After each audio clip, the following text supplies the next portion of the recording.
তাহলে আমার টুস কমপ্লিমেন্ট লজিক কি ছিল, ফার্স্টে ক্যালকুলেট করবো আমরা ওয়ানস কমপ্লিমেন্ট, মানে ওয়ানগুলো 0 বানাবো, 0গুলো 1 বানাবো, তারপর হলো টুস কমপ্লিমেন্টের জন্য অ্যাড করে দিব 1। তাহলে আমাদের দেখো একটা এক্সাম্পল, না না না এটা থিওরি প্লাস ম্যাথ। এখানে বলছে যে মিলে মেশিন ক্রিয়েট করবা যেটা কিনা টুস কমপ্লিমেন্ট নিবে, আউটপুটে হচ্ছে output assume that the string is read from left hand side to right hand side। আচ্ছা এখানে হচ্ছে ব্যাপারটা হলো আমাদের বাম দিক দিয়ে ডান দিকে সবসময় রিড করা লাগতো না, আর ক্যারি বিটটাকে আমরা হচ্ছে ডিসকার্ড করে দিতাম। মনে করি এখানে একটা এক্সট্রা বিট আসে, সেটা আমরা বাদ দিয়ে দিতাম। এখানে তো এক্সট্রা বিট নাই, দেখো এখানে তো এক্সট্রা বিট নেই, এখানে 4টাই আছে। তোমার মনে করো এখানে একটা 1 আছে, তাহলে 1 0 দিলে 1 1 0 তে 1 1 1 1 এ 0 ক্যারি 1, এই 1টারে আমরা তখন বাদ দিয়ে দিতাম, মানে এটা ক্যারি বিট আর কি। মানে আমরা 4টা রাখবো, 5টা বানাবো না, এটা আর কি এটার থিম আর কি, যেটা মানে এরকম টাইপের আর কি হয়। তাহলে হ্যাঁ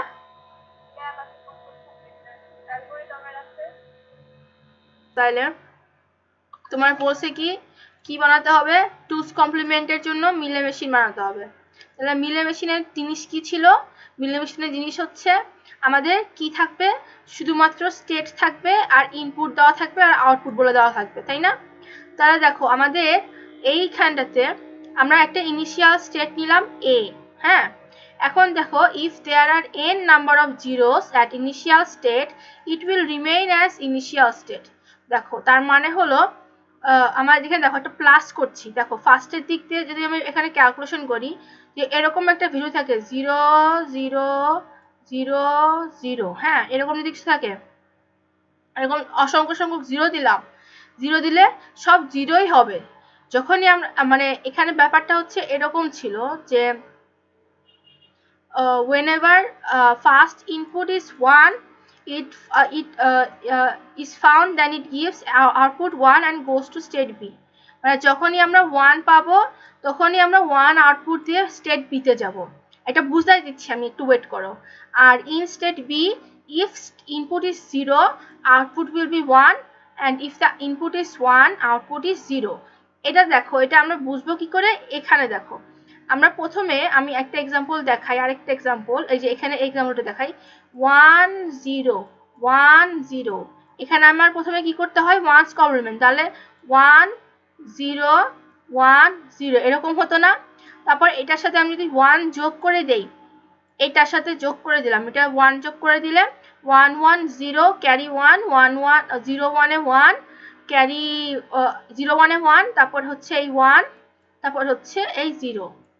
এখন আমরা কম্পেয়ার করব কোনটা কোনটা জানো, কম্পেয়ার করব আমরা হলো এই রোটা আর হলো এই রোটা।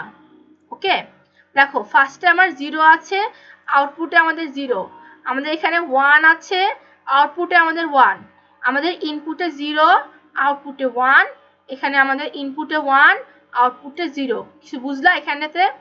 আমাদের এখানেতে ভিতরে ইন্টারনাল প্রসেসে প্রথমে কি করছিলাম আমরা, ওয়ানস কমপ্লিমেন্ট, তারপর হলো এই যে আমরা 1 যোগ করে দিয়ে টুস কমপ্লিমেন্ট, তাই না? তাহলে আমাদের এটা হচ্ছে আমাদের ইনপুট, এটা হচ্ছে আমাদের ইনপুট, আর এটা হচ্ছে আমাদের আউটপুট। আমরা হলো ইনপুট আর আউটপুটের মধ্যে কানেকশনটা খোঁজার চেষ্টা করব, ইনপুট আর আউটপুটের মধ্যে। তাহলে দেখো ফার্স্টে যতগুলো আমাদের 0 থাকুক না কেন, আমাদের ফার্স্টে যত একদম এখানেতে ইনিশিয়ালে এখানে আমাদের ইনপুটটা আমরা বাম দিক দিয়ে ডান দিকে রিড করার চেষ্টা করব, তাহলে লেফট থেকে আমরা রাইট দিকে রিড করব, ঠিক আছে? তাহলে ফার্স্টে আমার যতই 0 থাকুক না কেন আমাদের আউটপুটে কি আসতেছে, সেটা 0 হিসেবেই আসছে, ঠিক আছে? এরপরে যেই আমরা 1 পাবো আমরা ওই 1টারে 1 হিসেবে রাখবো। এরপরে আমাদের যতই 0 আসুক না কেন সেই 0গুলোকে আমরা 1 বানাই দিব, আর যতই আমাদের 1 আসবে 1গুলোরে আমরা 0 বানাবো, বুঝলে?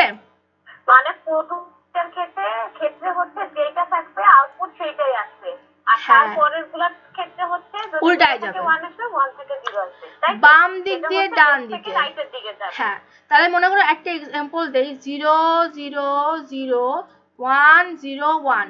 এটা আমরা প্রথমে ওয়ানস কমপ্লিমেন্ট করি, ওয়ানস কমপ্লিমেন্ট করলে কি হবে, 0 গুলো 1 হয়ে যাবে, তারপর 0 1 0 এটা আসলো, তারপর সাথে 1 যোগ করে দিলাম, তাহলে আমরা টুস কমপ্লিমেন্ট, তাহলে 1 1 0 ক্যারি 1 1 1 0 ক্যারি 1 1 1 0 ক্যারি 1, তাহলে 0 আর 1 এ 1, তারপর 1, তারপরে 0। তাহলে দেখো এই যে আমাদের ইনিশিয়ালটা, এটা আমাদের মেইনটা। কি হলো? এটা আমাদের মেইনটা। আমার কম্পিউটারে বাগ দেখা দিয়েছে।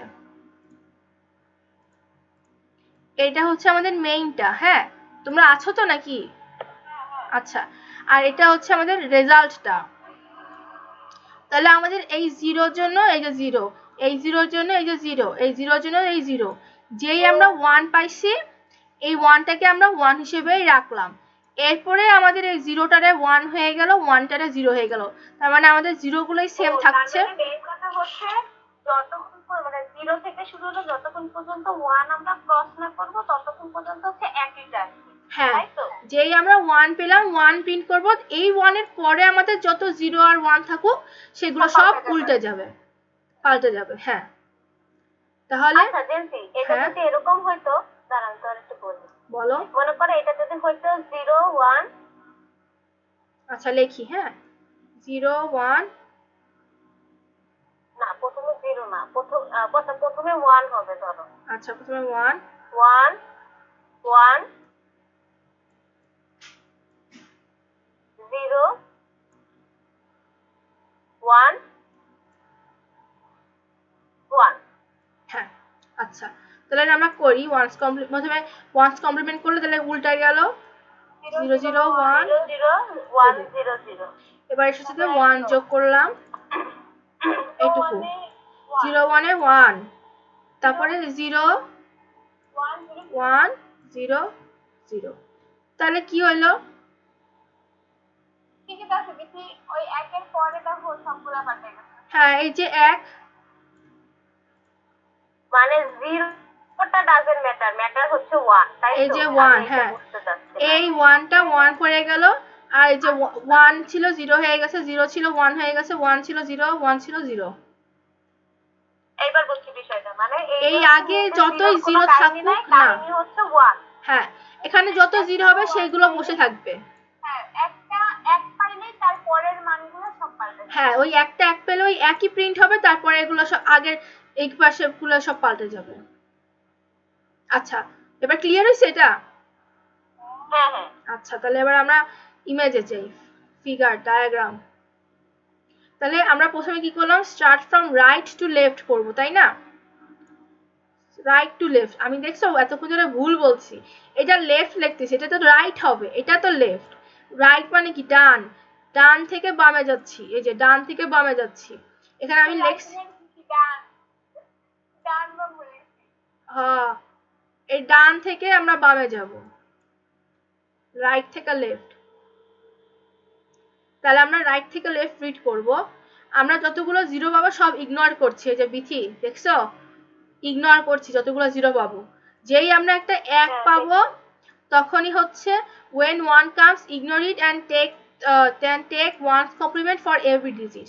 তাহলে যখন আমরা 1 পাবো ওই একটা ওই একই থাকতেছে, তার মানে এটা কোনো চেঞ্জ আসতেছে না। তাহলে 0 গুলো যেরকম চেঞ্জ করি নাই, 1 গুলো সেরকম চেঞ্জ করি নাই। ফার্স্টের 1টা ফার্স্টের 1টা শুধু চেঞ্জ করি নাই। এর পরে যতগুলো 0 আর 1 সবগুলোকে আমরা 1's complement করে দিচ্ছি। তাহলে এবার আমরা ফিগারটা দেখি। তাহলে আমাদের ফার্স্টে যেমন তোমার কি ছিল, যতগুলা 0 থাকবে ও 0 গুলো 0ই থাকবে, আমরা ইগনোর করলাম। যেই আমরা প্রথমে একটা 1 পেলাম তখন আমরা কি করলাম, ওই 1টারে 1ই রেখে দিলাম। তাহলে ফার্স্টের 1টা আমরা ইগনোর করলাম, রাইট থেকে লেফটে রিড করার সময় ফার্স্টের 1টা আমরা ইগনোর করলাম। এরপরে যতগুলো আমরা 0 পাবো সেই 0 গুলো হবে 1। এই যে আমাদের এটা হচ্ছে আমাদের ইনপুট, এটা আমাদের আউটপুট, ঠিক আছে? এটা আমাদের ইনপুট, এটা আমাদের আউটপুট, আর 1 গুলো 0 হয়ে গেল। আচ্ছা, তাহলে এবার এখানে একটা এক্সাম্পল মোটে কোশ্চেনে দিয়ে দিছে নাকি? দিছে? কোশ্চেনে দেয় নাই, তাহলে এটা একটা এক্সাম্পল আমি অ্যাড করে দিয়েছি। এটা দেখো এখানে লেফট রাইট থেকে লেফট, বুঝছো? তাহলে শান্তি, আমি পানি খেয়ে নিই, দাঁড়াও। ওইটা কইলেই বুঝছি। আচ্ছা, পানি খেয়ে নি একটু।